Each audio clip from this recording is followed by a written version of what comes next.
Excited for this topic because not only are you guys struggling with it, but I used to struggle with it. And I technically would still be struggling with it, even though I'm not in construction anymore. I used to be a roofer, and that was probably the hardest of the different construction jobs that I've done. I've done siding, roofing, and landscaping. None of them were easy, but roofing, I did that shit for hours and hours per day, sometimes up to 12 hours a day. So it's not easy. And I get where you guys are coming from. So I'm really excited to get into this. And if you guys have any questions, I'm excited to answer them so I can help you guys as best as I can. With that being said, let's jump into the topic for today. The secret to how I got ripped, even though I was super busy and tired all the time. Like I said, with that construction job, biggest thing I can say is simplify. Obviously, when you get tired, you don't want to do a whole bunch of different shit. Right? And I've seen this time and time again. When certain people join a program with certain coaches, they get this big complicated thing, this massive program of like a whole bunch of different workouts, a big nutrition plan, and all these different moving parts. It's like, I gotta do this, and now I gotta do that, and all these different things. And that's overwhelming. It's so hard. Like, you're already doing so much. Why would you want to be doing so much more overwhelming shit? And even if it's not about being in someone else's program, the program that you're having for yourself, you want to make sure it's simplified. Don't overcomplicate it. I see it a lot where people who are new to the gym especially, they'll try to go into all these little details. And this is something that I used to do when I first started working out. I looked up all these little details. Oh, can I optimize protein timing, carb timing? I've got an anabolic window. I've got to, do 3x8 and I got to go within this certain RPE and I got to do all these different intricate things. No, guys, simplify it. At the end of the day, 20% of all that is what's going to get you 80% of the results. So you got to start looking at what's going to be the biggest difference maker and focus on that. Because once you simplify it down to that 20%, suddenly you're taking away 80% of the bullshit that didn't matter.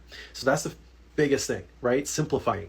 And so the first tip I have for how to simplify, that's what I'm going to be getting into in this live, is how to actually simplify. But I want you to know that the overarching theme and concept here is simplifying. So tip 1 for how to simplify: meal prep. Now, I know what you guys are thinking. Who the hell has time to meal prep? That shit is super complicated. I don't want to do that. And I completely agree with you. It's not exactly what you think here.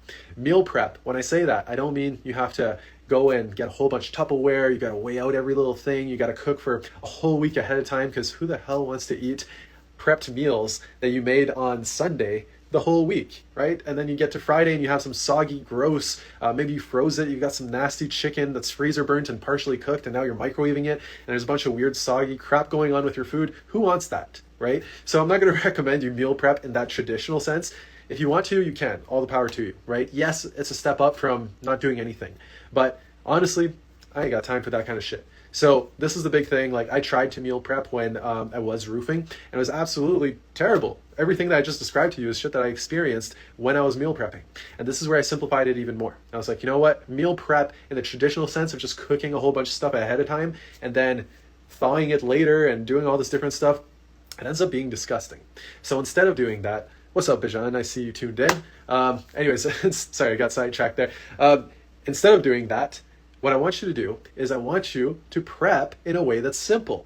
This is what I did. I would get frozen meals, which was one way of doing it, not make your own meals and then freeze it, but get meals that are actually made to be frozen. The stuff that you can get in grocery stores. You can go to the frozen aisles and get frozen meals that are already ready, right? Another approach, if you can afford it, is going to be a meal prep service. This is great, probably top in all of this, but who wants to spend that kind of money on their meals? Personally, I don't. Like, it doesn't matter how rich I get. I don't think I'll ever go for that.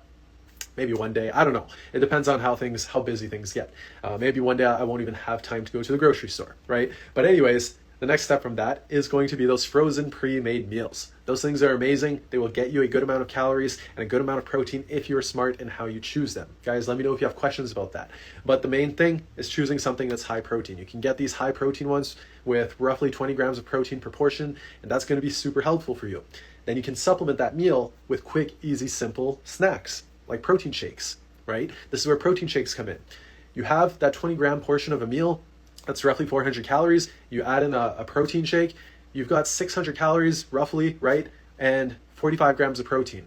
That's amazing for something that you can prepare in 3 minutes or less, just in the microwave when you're at work. Now, obviously, if you're going to different job sites, this is where it can get a little tricky. So what can you do? You can, well, for one, I ended up buying a microwave for work that I brought with me, and I would plug it in an outlet. But you can also get these, there's these like hot plates that you can plug in as well. You can plug them into your car and it heats up your food. It takes about 20-30 minutes with those, but it's something you can plug in and get it ready by the time you eat it. Alternatively, you can go to gas stations. This is the one that I usually prefer to do up until I got my own microwave so that I wouldn't have to keep on going, which, by the way, microwaves can be quite cheap. You don't have to buy a super expensive one for work if you do go that route. But gas stations. There's gas stations all over the world, right? So you can't tell me that you just don't have a place to go microwave your food. Now, if you don't have a car for your construction work, whatever, maybe there's other challenges there, but then maybe you get a microwave for the work site, okay? So tip number 1, prepping your meals. And this means doing it in the simplest way possible. Tip number 2 is going to be having a to-do list. If you are constantly running around and you got so much different shit on your plate, if you don't plan out exactly which things you're going to do, like thing 1, thing 2, thing 3, thing 4, work out, eat food, all this stuff, then you're going to be scattered. It's going to be really hard to follow a certain plan. Now, obviously, it'd be nice to just chill and not have any kind of to-do list or anything. But by doing, if you are super busy, a to-do list is going to be a game changer for you.